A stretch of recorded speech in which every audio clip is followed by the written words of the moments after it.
We're in the Preface to the Sacred Books of the East, the Upanisads, translated by F. Max Muller, in 2 parts. This, at least, is the lesson which the Brahmins themselves read in this chapter.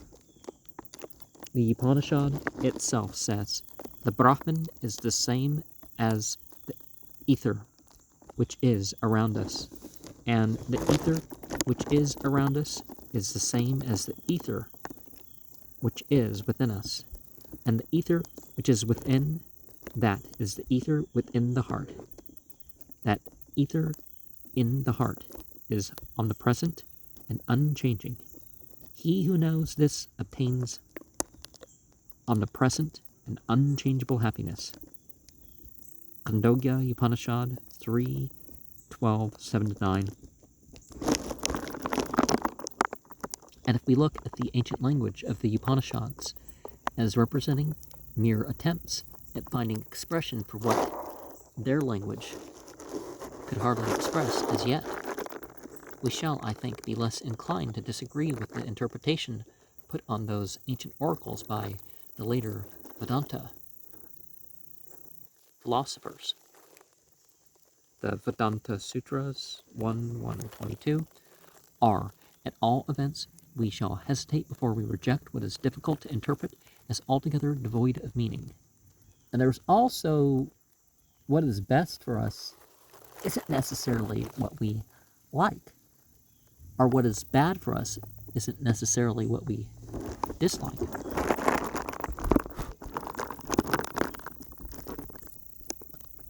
This is one instance to show that even behind the fantastic and whimsical phraseology of the sacred writings of the Hindus and other Eastern nations, there may be sometimes aspirations after truth which deserve careful consideration from the student of the psychological development and the historical growth of early religious thought, and that after careful sifting, treasures may be found in what, at first, we may feel inclined to throw away as utterly worthless. And now I come to the third caution. Let it not be supposed that a text 3,000 years old, or even if one more date, still widely distant from our own sphere of thought, can be translated in the same manner as a book written within a few years ago in French or German. Those who know French and German well enough know how difficult, nay, how impossible it is to render justice to certain touches of genius which the true artist knows how to give to a sentence. Many poets have translated Heine into English or Tennyson into German. Many painters have copied the Madonna de San Sisto or the so-called portrait of Beatrice Cenci. But the greater the excellence of these translators, the more frank has been their avowal that the original is beyond their reach. And what is a translation of modern German into modern English compared with the translation of ancient Sanskrit, or Zend, or Chinese into any modern language? It is an undertaking which, from its very nature, admits of the most partial success only, and a more intimate knowledge of the ancient language, so far from facilitating the task of the translator, renders it only more hopeless.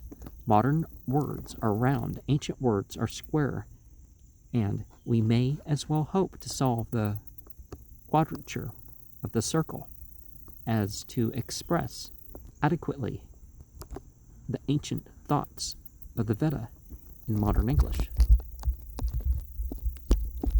We must not expect therefore that a translation of the sacred books of the ancients can ever be more than an approximation of our language to theirs, of our thoughts to theirs.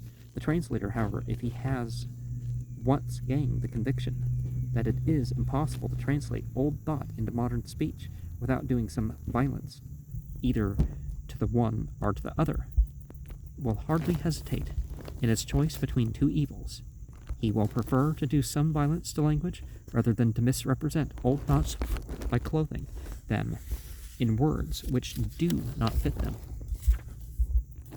If, therefore, the reader finds some of these translations rather rugged, if he meets with expressions which sound foreign, with combinations of nouns and adjectives such as he has never seen before, with sentences that seem too long or too abrupt, let him feel sure that the translator has had to deal with the choice of evils, and that when the choice lay between sacrificing idiom or truth, he has chosen the smaller evil of the two. I do not claim, of course, either for myself or for my fellow workers, that we have always sacrificed as little as was possible of truth or idiom, and that here and there a happier rendering of certain passages may not be suggested by those who come after us. I only wish to warn the reader once more not to expect too much from a translation, and to bear in mind that it is easy as it might be to render word by word, it is difficult, sometimes impossible, to render thought by thought. I shall give one instance only from my own translation of the Upanishads. One of the most important words in the ancient philosophy of the Brahmins is Atman, not of the singular Atma. It is rendered in our dictionaries by breath, soul, the principle of life and sensation, the individual soul, the self, the abstract individual, self, oneself, the reflexive pronoun, the natural temperament, our disposition, essence, nature, character, peculiarity, the person, are the whole body, the understanding, the intellect, the mind, the faculty of thought and reason, the thinking faculty, the highest principle of life, Brahma, the supreme deity, our soul of the universe, care, effort, pains, firmness, the sun, fire, wind, air, a sun. This will give classical scholars an idea of the chaotic state from which, thanks to the excellent work done by Bingit, Roth, and others, Sanskrit lexicology is only just emerging. Some of the meanings here I mention ought certainly not to be ascribed to Atman. It never means, for instance, the understanding, nor could it ever by itself be translated by sun, fire, wind, air, pains, or firmness. But after deducing such surplusage, there still remains a large variety of meanings which may, under certain circumstances, be ascribed to Atman. When Atman occurs in philosophical treatises, such as the Upanishads and the Vedanta system, which is based on them, it has generally been translated by soul, mind, or spirit. I've tried myself to use one or the other of these words, but the oftener I employed them, the more I felt their inadequacy, and was driven at last to adopt self and self as the least liable to misunderstanding. No doubt in many passages it sounds strange in English to use self and the plural selves instead of selves, but that very strangeness is useful. While such words as soul and mind and spirit pass over us as unrealized, self and selves will always ruffle the surface of the mind and stir up some reflection in the reader, spelling it with an F instead of a VE. In English, to speak even of the I and the non-I was till lately considered harsh. It may seem to be called a foreign philosophical idiom. In the German, the ich and the nicht ich have since the time of Fichte become recognized and almost familiar, not only as philosophical terms, but as legitimate expressions in the literary language of the day. But while the ich with Fichte express the highest abstraction of personal existence, the corresponding word in Sanskrit, the aham or ahankara, was always looked upon as a secondary development only, and is by no means free from all purely phenomenal ingredients.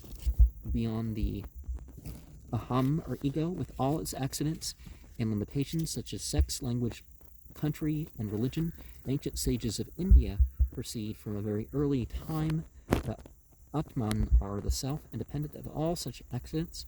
The individual Atman, or self, however, was with the Brahmins a phase, or phenomenal modification, only of the highest self, and that highest self was to them the last point, which could be reached by philosophical speculation. It was to them what in other systems of philosophy has been called by various names, To'an, the divine, the absolute, the highest aim of all thought and study with the Brahman of the Upanishads is to recognize his own self as a mere limited reflection of the highest self, to know his self and the highest self, and through that knowledge to return to it and regain his identity with it.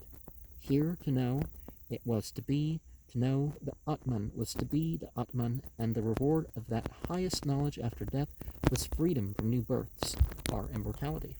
That highest self which had become to the ancient Brahmins the goal of all their mental efforts, was looked upon at the same time as the starting point of all phenomenal existence, the root of the world, the only thing that could be truly said to be real and true. As the root of all that exists, the Atman was identified with the Brahman, which in Sanskrit is both masculine and neuter, and with the Sat, which is neuter only. That which is, our Satya, the real, the true. It alone exists in the beginning and forever. It has no second. Whatever else is said to exist derives its real being from the Sat. How the one Sat became many, how what we call the creation, what they call emanation, Hudas constantly proceeds and returns to it, and has been explained in various more or less fanciful ways by ancient prophets and poets. But what they all agree in is this, that the whole creation, the visible and the invisible world, all plants, all animals, all men, are due to the one Sat and are upheld by it, and will return to it. If we translate Atman by soul, mind, or spirit, we commit first of all that fundamental mistake of using words which may be predicated in place of a word which is a subject only, and can never become a predicate. We may say in English that man possesses a soul, that a man is out of his mind, that man has, or even that man is a spirit. But we can never predicate Atman or self of anything else. Spirit, if it means breath or life, mind, if it means the organ of perception and conception, soul, if like Ka'itanya, like Ka'itanya, it means intelligence in general. All these may be predicated of the Atman, as manifest in the phenomenal world, but they are never subjects in the sense in which the Atman is. They have no independent being apart from Atman. Thus, to translate the beginning of the Taittiriya Upanishad, Atma Vaidam Ekta Evagra Asit, by this world, verily was before the creation of the world, soul alone, or world, creation of the world is in parentheses, or originally this universe was indeed soul only, called Brook, would give us a totally false idea. M. Rignaud in his Material pour servir à la histoire de la philosophie, La Indie, Volume 2, page 24, has evidently felt this, and has kept the word Atman untranslated. Au commencement set universe ne etate quel Atman, but while in French it would seem impossible to find any equivalent for Atman, I have ventured to translate in English as I should have done in German. Verily, in the beginning, all this was self, one only. Thus, again, when we read in Sanskrit, know the self by the self, Atmanam, Atmanapasya, tempting as it may seem, would be entirely wrong to render it by the Greek Gnothi se auton, the Brahmin called upon his young people to know not himself, but his self, that is, to know his individual self as a merely temporary reflex of the eternal self. Were we to translate this so-called Atma Vidya, this self-knowledge by knowledge of the soul, we should not be altogether wrong, but we should nevertheless lose all that distinguishes Indian from Greek thought, It may not be good English to say to know his self, still less to know ourselves. But it would be bad Sanskrit to say know himself, to know ourselves, are. At all events, such a rendering would deprive us of the greatest advantage in the study of Indian philosophy, the opportunity of seeing in how many different ways man has tried to solve the riddles of the world and of his soul.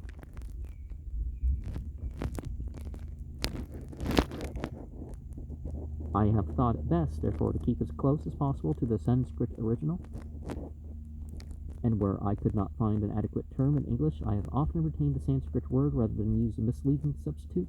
In English, it is impossible, for instance, to find an English equivalent for so simple a word as sat.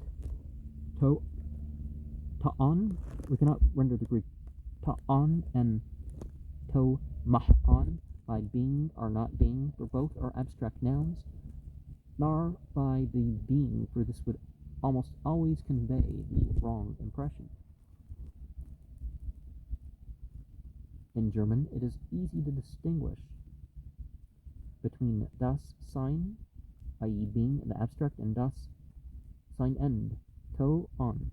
In the same way, Sanskrit sat can be rendered in Greek by to on, in German by das Sein ende, but in English, unless we say that which is, we are driven to retain the original sat.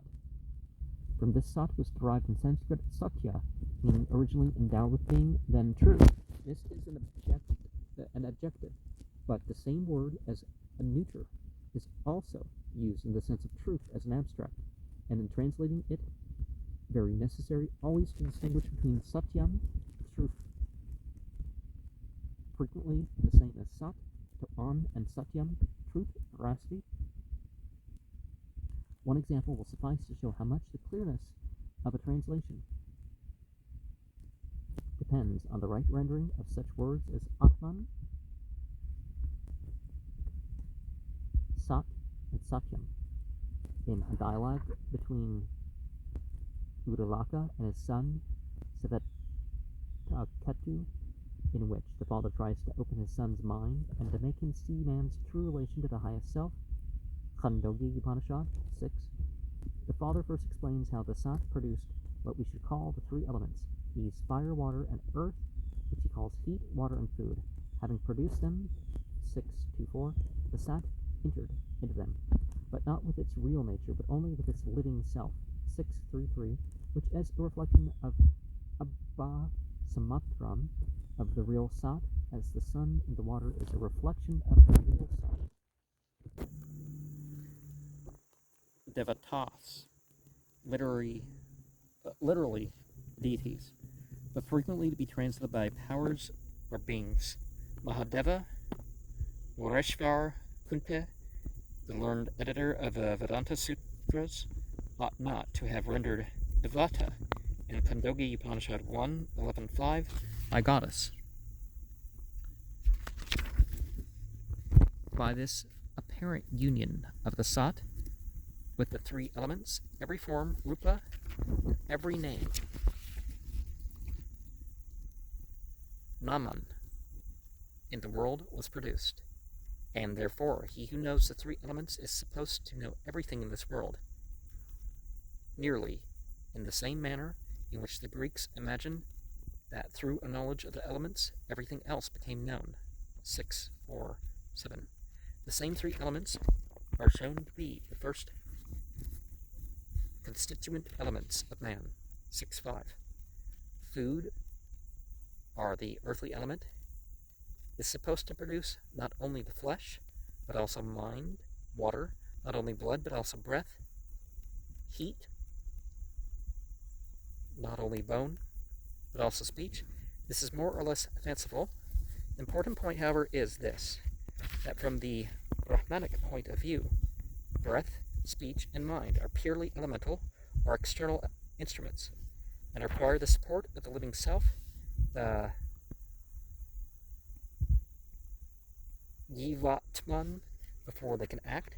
Having explained how the Sat produces progressively heat, how heat leads to water, water to earth, and how by a peculiar mixture of the three, speech, breath, and mind are produced. The teacher afterwards shows how in death, speech returns to mind, mind to breath, breath to heat, and heat to the sat. 6, 8, 6. This sat, the root of everything, is called Hara Devata, the highest light being, not in the ordinary sense of the word deity, but as expressing the highest abstraction of the human mind. We must therefore translate it by the highest being in the same manner as we translate Devata when applied to heat, water, and earth, not by deity, but by substance or element. The name Sat as the root or highest essence of all material existence is called An-Iman, from Anu, small, substantial, infinitesimal atom. It is an abstract word, and I have translated it by substantial essence.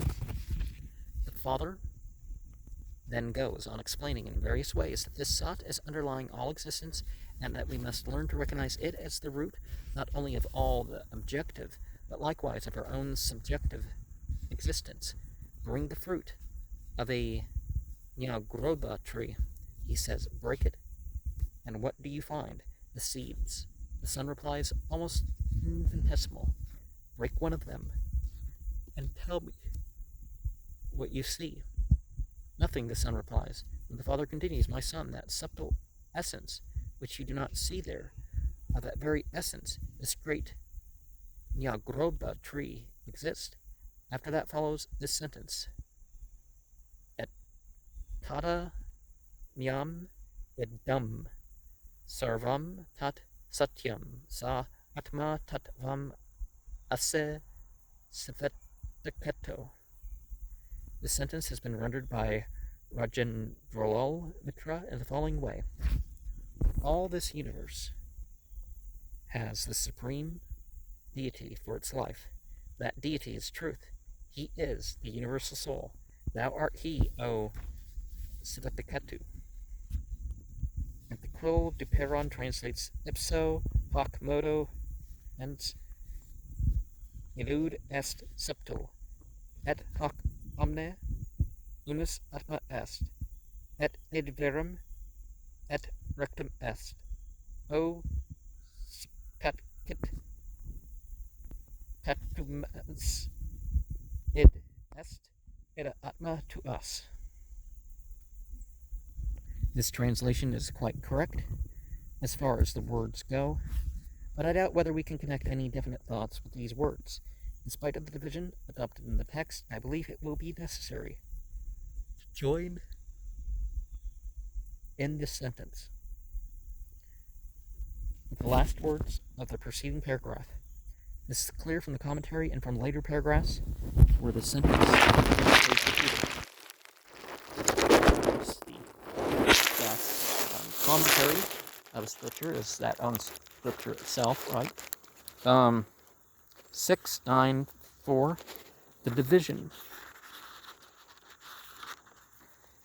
in the printed text, 686 is wrong, and 687 should begin with Sa Ya Asho Nima, i.e., that which is the subtle essence.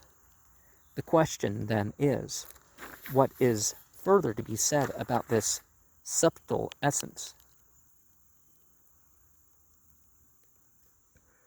I have ventured to translate the passage in the following way.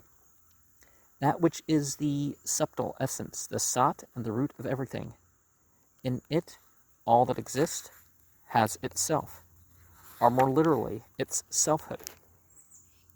It is the true, not the truth, in the abstract, but that which is truly and really existing. It is the self, i.e. the Sat, which is called the self of everything. Lastly, he sums up and tells Svetakato that not only the whole world, but he too himself is that self. That Satya, that Sat, No doubt this translation sounds strange to English ears, but as the thoughts contained in the Upanishads are strange, it would be wrong to smooth down their strangeness by clothing them in language familiar to us, which, because it is familiar, will fail to startle us, and because it fails to startle us, will fail also to set us thinking.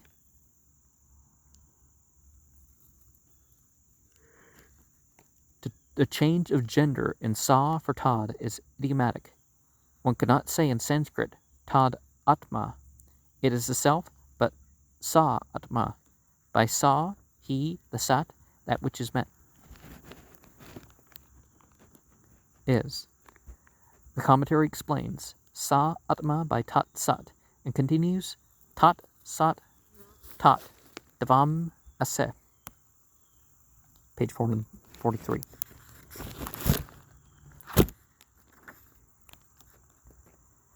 To know oneself to be the Sat, to know that all that is real and eternal in us is the Sat, that all came from it and will, through knowledge, return to it, requires an independent effort of speculative thought. We must realize as well as we can the thoughts of the ancient rishis before we can hope to translate them. It is not enough simply to read the half-religious, half-philosophical utterances which we find in the sacred books of the East, and to say that they are strange or obscure or mystic. Plato is strange till we know him. Kelly is mystic till for a time we have identified ourselves with him. So it is with these ancient sages who have become the founders of the great religions of antiquity. They can never be judged from without. They must be judged from within. We need not become Brahmins or Buddhists or Taoiste altogether, but we must for a time if we wish to understand, and still more if we are bold enough to undertake to translate their doctrines. Whoever shrinks